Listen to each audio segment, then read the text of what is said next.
Hi everybody, I'm Beth in Texas and this is Cast Off Wednesday. I have crocheted things to show this week, plus one or two pieces of ceramics, and I have a tip, and I also have to show you my puppy. Oh, this is my Bonnie Wheelass. Her name is Bonnie, and she is a dachshund, and she is 3.5 months old,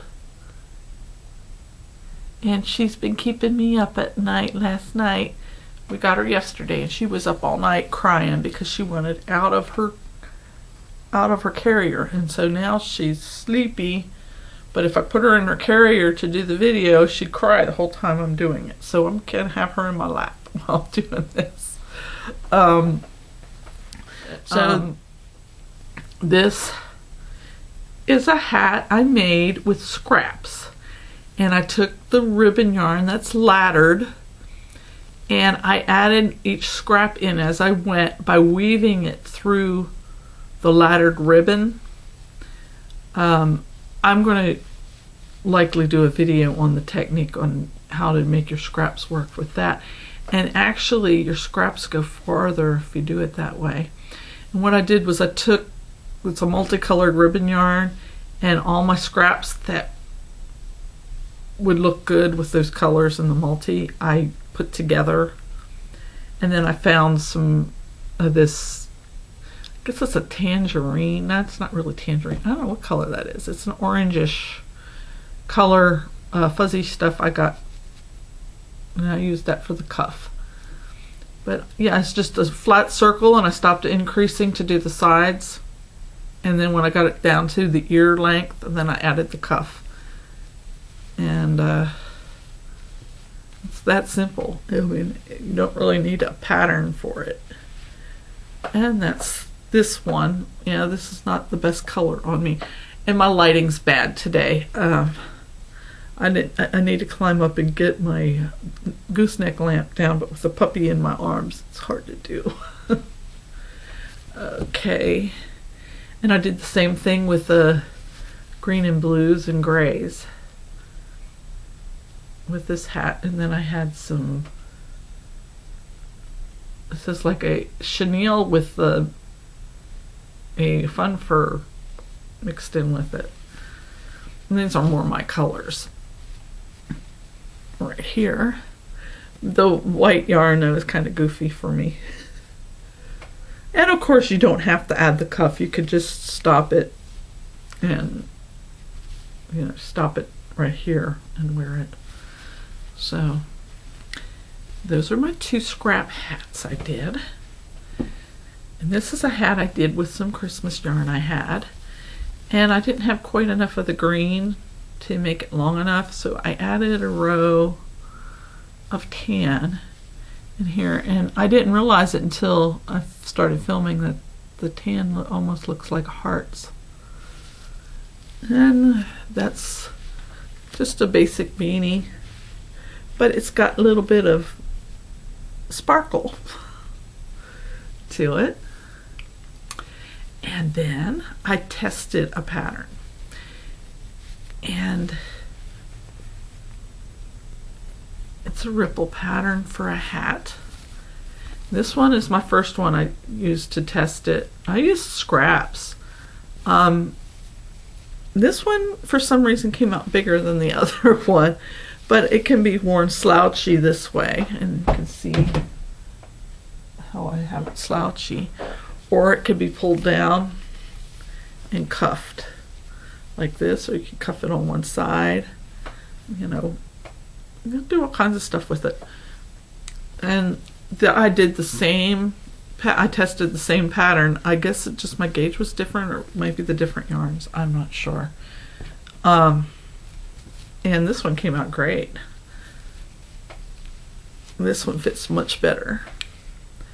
And again, I used scraps. I mean, isn't this cool with the little ripple wave pattern? And I will leave a link below the video where you can purchase this pattern. And I had a good time making these hats. I'll definitely use this pattern again and make more. And now I have a tip. Over the holidays, I went to Kroger and I bought the bottles of Martinelli sparkling cider. I got white grape and red grape, and I got apple. And I had a coupon for $1 off, and you also got a free wine carrier bag with the coupon. Well, a wine carrier bag has 6 segments in it. And guess what? They're just the right size for skeins of yarn. So I am going to go back to Kroger. I think it was Kroger. Yeah, it's Kroger. And get me a couple more of these bags. Carry projects in that I need several skeins for. Because, I mean, it looks the best. Isn't that cool? I am definitely going to use this. And then it has this little Velcro loop at the top. You can hold the handles together if you want. So I just thought that was awesome. So that's my tip. And now on to my ceramics. These are ceramics I've painted a while back. This one is a tile. I saw a video on, I think it was for Etsy, about a man who does wood grain finishing on bicycles. And when he was a kid, he worked in an automobile shop where they did the wood grain on the dashboards and on the interior of the car. And he showed a little bit of how he did it. And so I took that and I thought, I can do that with ceramics, I bet. So I went and Googled techniques for wood graining. And I found a whole bunch of information, a lot of different techniques, some for scrapbooking, some for other things, but none of them were for ceramics. So I kind of, in my brain, combined the different techniques they showed, and I tried it on a tile. And so I wood grained a tile. Isn't that cool? And if you laid a whole bunch of these tiles out at once and you use this technique, you could do and make it, you know, like you're going to have wood floor. I thought that was awesome. So I thought, there's a guitar ceramic piece. And it didn't come out the way I wanted it, but everybody loves it. And it was a lot of work getting the strings done. So this is my guitar. And I wood grained it. What I should have done was I should have made it darker on the outer edges for the overstain, and then lighter toward the middle, like when you see a real guitar, how their wood grains work. But this is the guitar I did.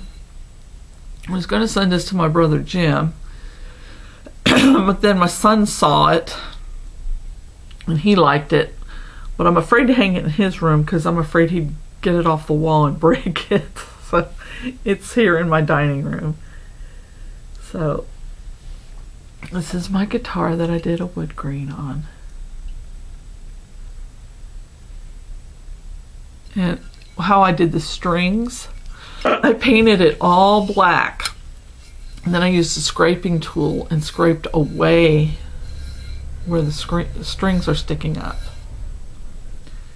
So that's how I got all the detail in the strings. And then I did a gray wash over the whole thing so that the strings look more silver than white. So yeah, that's my guitar I did. And that's what I have to show you for the Cast Off crew. And I hope you have a good week. Happy crocheting.